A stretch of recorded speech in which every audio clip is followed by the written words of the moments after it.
Prokaryotic organisms and are, as per the arithmetical classification, they are put under Bacteria, neural. Bacteria itself is plural. Bacterium is singular. Okay. No problem. So, as per the arithmetical classification, bacteria are put under the kingdom Monera. Bacteria's outermost covering is called as glycocalyx. Glyco means sugar and calyx means covering. So it is a covering of sugar.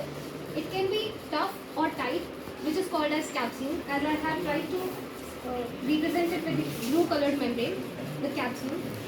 Its primary function is the protection of bacteria from the defense of host, and its secondary function is attachment. The glycocalyx could be loose and slimy as well. That type of glycocalyx is called as slime layer, and its primary function is attachment, and the secondary function of it is to prevent dehydration of bacteria. After the glycocalyx, the next membrane is the cell wall of bacteria. On the basis of cell wall, the bacteria can be of two types, eubacteria and archaebacteria.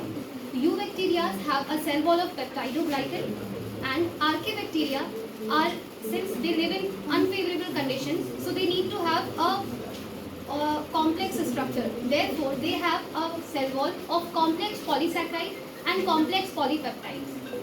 Eubacteria have a cell wall of peptidoglycan, as I said. Peptidoglycan is made up of NAG and NAM, which is N-acetyl glucosamine and N-acetyl muramic acid. They both are placed alternate to each other, and they are attached to each other with a cementing material. So this is about the cell wall of the bacteria. Now after the cell wall comes the cell membrane of bacteria.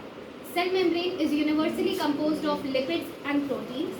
In eubacteria, the lipids are unbranched, and in archaebacteria, as I said, they live in unfavorable conditions, so they need to have a complex structure. So they have branched lipid and proteins. Branched lipids gives it a complex structure.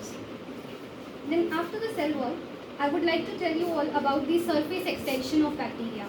Surface extensions can be of many types like cilia, flagella, fimbriae and pili. We all have read about it. Cilia is not present in prokaryotic organisms. Cilia is present in only eukaryotic organisms. So bacteria have fimbriae, bacteria have flagella, bacteria have these pili. Fimbriae are present for attachment, such as in Neisseria gonorrhea. It is present for the attachment of the bacteria in the female reproductive tract. Here in this model I have tried to represent pili and the flagella. Flagella in prokaryotic organism is for the motility of the bacteria. Flagella is attached to the bacteria with the help of a basal body. In case of prokaryotes, it has a basal body, then a hook, and then the flagella. The flagella in prokaryotes is made up of flagellin protein, and in eukaryotes, the flagella is made up of another kind of protein. Now the pili. The pili are also a kind of surface extensions which are present in bacteria.